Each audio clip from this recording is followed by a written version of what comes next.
Okay, can you start by just saying and spelling your name? Yes, my name is Dr. First initial J, middle name Peter, Peter, last name Weiss, Weiss. Okay, Doctor, appreciate you talking with us. We're going to talk about the importance of Black Americans manage heart health to avoid serious problems. Let's start this way. It says Black Americans are 30% more likely to die from heart disease than non-whites, Hispanics. Black women are nearly 50% more likely to have high blood pressure compared to their white counterparts. Let's talk about that. Yes, there's a great opportunity here that we're focused on Black History Month in order to emphasize specific healthcare needs of particular populations. And as you stated, there is certainly an increased risk amongst the Black community as far as poor outcomes from cardiovascular disease. I think, as with just about everything in medicine, outcomes are multifactorial. And I think in this particular case, there's likely a combination of genetic underlying factors that tend to make Black folks at a little bit higher risk, especially for contributing factors such as hypertension.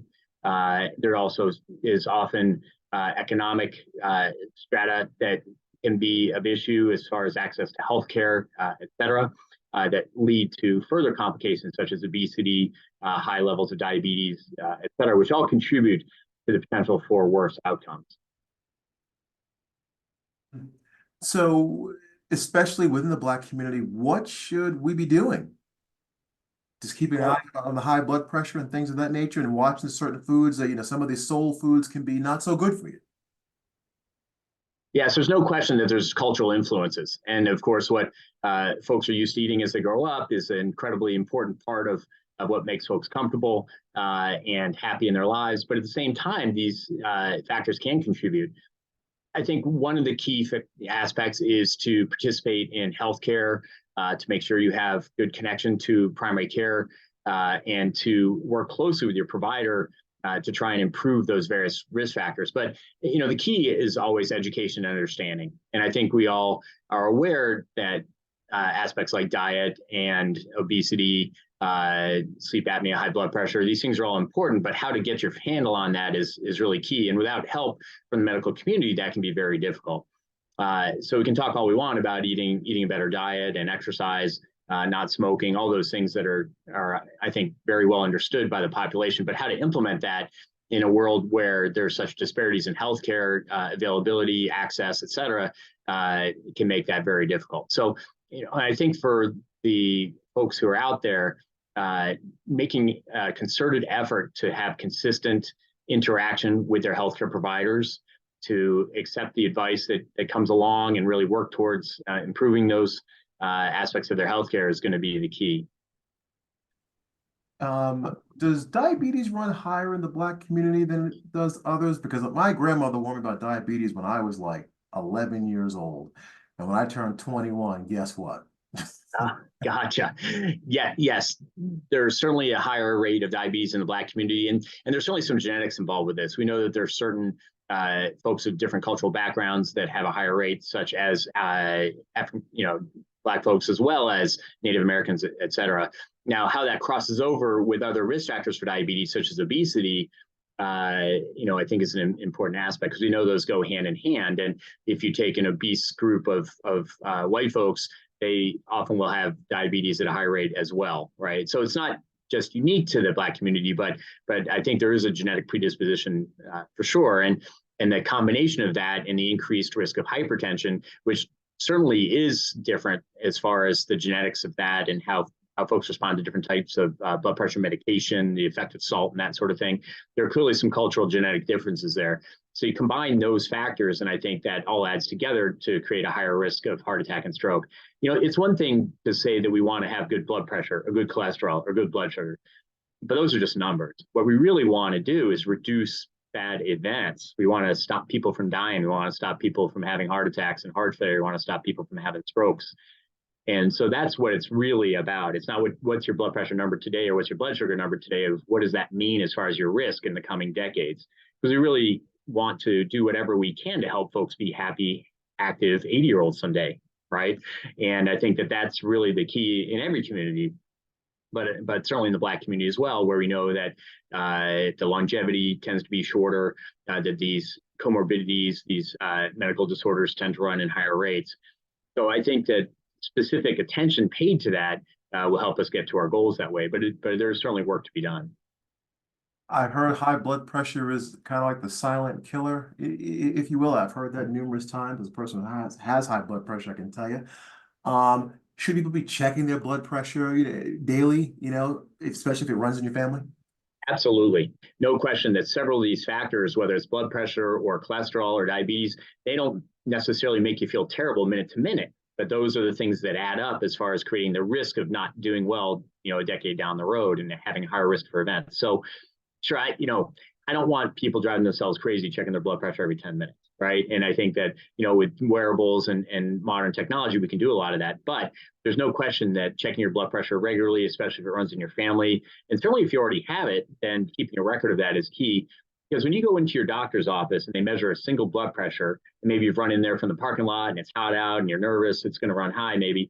But the real key is what happens out there in the real world. It's really a game of averages. So for you to be able to present your provider, with a diary of blood pressures that you've checked over a few weeks, actually, this is an important thing. How do you check your blood pressure? You can go get a cuff for sure from the pharmacy, but the best way to check it is to sit quietly for 5 to 10 minutes without your arms and legs crossed, and then check your blood pressure. And doing that consistently, maybe throughout different times of the day or a different time of day, each day for a couple of weeks, and writing that down and then taking that to your provider will give a much broader picture, more accurate picture of what you're doing out there in the real world, and help them provide better care to you when it comes to controlling your blood pressure. Doctor, one last question, and I'll wrap it up for you. I gotta go. How does sleep apnea affect your heart? Oh, I'm glad you've asked. It's my favorite topic. So I actually am a heart rhythm specialist by trade, and we treat a lot of atrial fibrillation.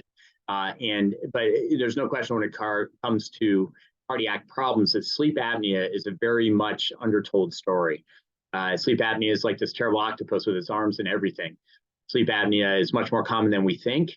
Folks who are overweight have a much higher rate of sleep apnea, but there's plenty of people who are thin and also have sleep apnea. So for instance, if you come in with atrial fibrillation, which is a common arrhythmia where people have an irregular heartbeat that's also associated with all these other factors, if you're overweight, then everybody has sleep apnea. But if you're normal weight, then still 30 to 50% of people do. And it clearly contributes to high blood pressure and diabetes and risk of stroke and risk of heart attacks. The deal is that having low oxygen in the middle of the night not only disrupts your sleep, but it increases all of the stress hormones that then mess up everything from your blood pressure to your diabetes and your sugar metabolism, the risk of things like heart attack and stroke, et cetera. So we are very strongly in favor of referring folks. One thing I think it'd be good to mention is that here at the Banner University Medical Center in Phoenix, we actually have a new program where we received a grant from Banner, and kudos to Banner for doing this, to establish what's called a cardiometabolic clinic. And the idea is to have a sort of easy button where we could send folks over and they, in one place, can be seen by the sleep doctors, the cardiologists, the diabetic doctors, the bariatric weight loss doctors, to put all of this under a single roof. Because I think that whether you're talking about rhythm issues like atrial fibrillation or the risk of stroke or heart attack, all of these come back to the same thing, come back to managing all of these risk factors.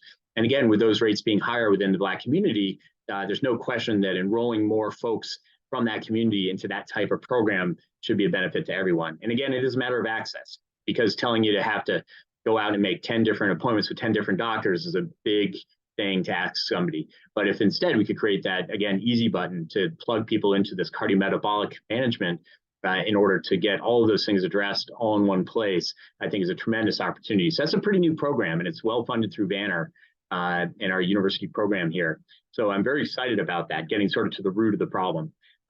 So I'd ask your folks out there to take a look at that and to ask their healthcare providers about that sort of program as well. Okay, I can tell you right now, that easy button thing you guys got, that's a fantastic idea. It really is. So again, Doctor, I want to thank you for your time. And Megan, I'll have somebody write this up and send a link so you guys can have it. Thank you so much. Perfect. Appreciate you, sir. Thank you, Ms. Baldwin. Happy to help anytime. Thank you, Megan. Thank you. Bye-bye. Bye.